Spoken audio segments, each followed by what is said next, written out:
मी आता भरत जाधवाला सांगितलं, सगळेजण सांगतात 10,000 पूर्ण झाले पाहिजे, 10,000 पूर्ण झाले पाहिजेत. म्हणजे हे नाटक सोडून दुसरं आयुष्यात काही करू नको असं तो सांगणं नाही. बरीच गोष्टी करायच्या आहेत त्याला.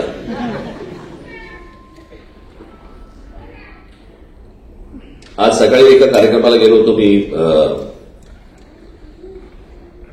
शिल्पकार आमचे काय नाव भाऊ साठे, 7-8 लोक होते व्यासपीठावरती. आणि हे मला सहसा अनुभव येतात मला या सगळ्या गोष्टींचे. सगळेजण चांगलं बोलत असतात. म्हणजे ह्याच्या आत्ताच्या विषयाशी संबंध नाही. हे ह्यांच्यासाठी तुम्हाला म्हणून सांगितलं, आत्ताचा काही संबंध नाही. पण हे मला दरवेळेला ऐकायला येतं पहिल्या भाषणापासून. ज्याला पहिल्यांदा बोलवतात भाषणासाठी, आज आपण इकडे सगळेजण राजसाहेबांचं भाषण ऐकण्यासाठी इथे आलेले आहात, पण त्यांच्या आधी पहिल्यांदा हे बोलतील. त्यांचं संपलं. आम्हाला कल्पना आहे की आज आपण इकडे सगळेजण जमलेले आहात आणि आपण राजसाहेबांचं आता भाषण कधी सुरू होते, पण त्यांच्या आधी हे बोलतील. आजच्या एकूणच विषयावरती राजसाहेब काय म्हणणार आहेत बरं का, आणि ते तुम्हाला ऐकण्यासाठी तुम्ही सगळेजण उत्सुक असाल. पण त्याच्या अगोदर हे बोलतील असं म्हणून 8 लोक बोलले. बरं ते काय वाईट बोलत नव्हते, चांगलं बोलत होते. पण मला दुसरीकडे माझ्या घरी ओपीडी सुरू होती माझी, खूप लोक आले होते. त्यांचं काय करू कळेना. 2 वाजता कार्यक्रम संपला. मला त्यावेळेला भरतच आठवला. 2 वाजले होते. अण्णा जेवायला द्या, अण्णा जेवायला द्या.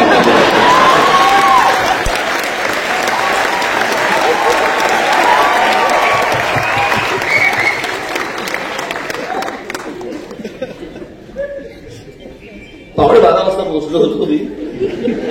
2 वाजले तिकडे. आज 4,444 प्रयोग भरत करतोय. बऱ्याचदा सगळ्या लोकांनी सांगितलं, पण मी माझं पण भाग्य समजतो की हे सर्व या व्यासपीठावरती बसलेले माझे सगळे मला मित्र म्हणून मिळाले आयुष्यामध्ये, ज्यांच्याकडनं मलाही अनेक गोष्टी शिकायला मिळाल्या.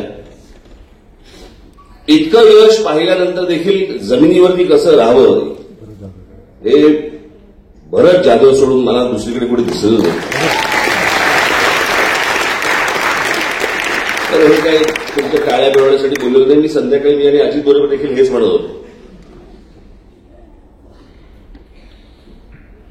हे सैन्यसैनिक नाटक मी अनेकदा बघितले. केदार शिंदे म्हणाले 5 वेळा बघितले.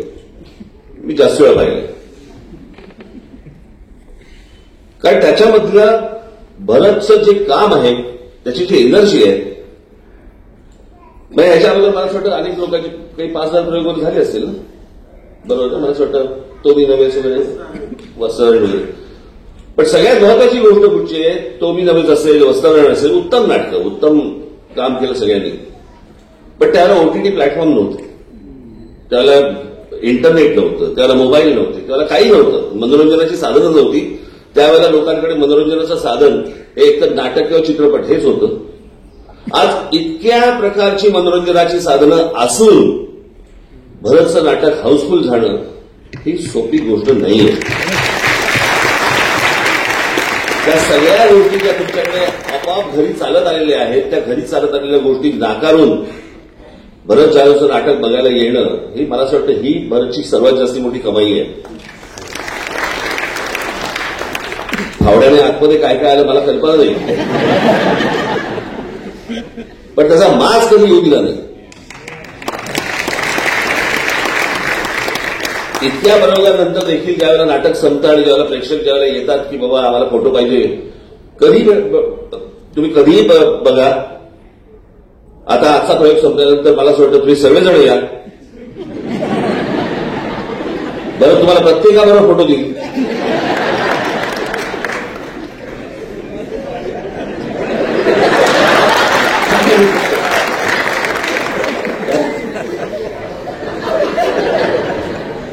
पण एक विलक्षण कलाकृती आज केदार शिंदे यांनी रंगमंचावरती एक 22 वर्षापूर्वी आणली 15 ऑगस्टला. मला 15 ऑगस्ट म्हटलं की फक्त शोले आठवतो की जो 15 ऑगस्टला आला होता.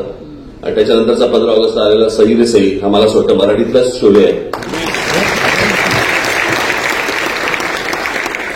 भरतच्या आई वडिलांनी इतकं सुंदर नाव ठेवलं त्याचं की इतके प्रयोग करून देखील ज्याचं मन भरत नाही तो भरत आहे.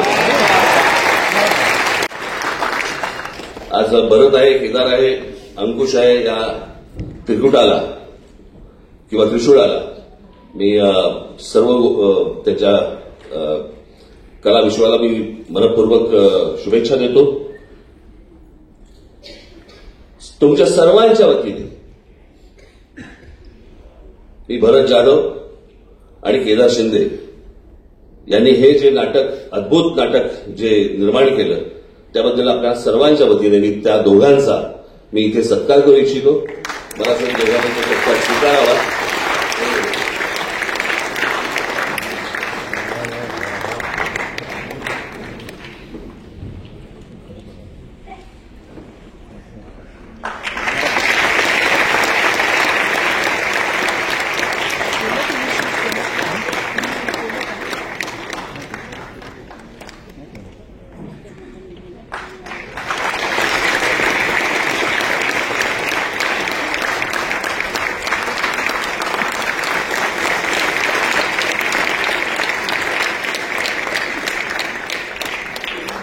धन्यवाद सर.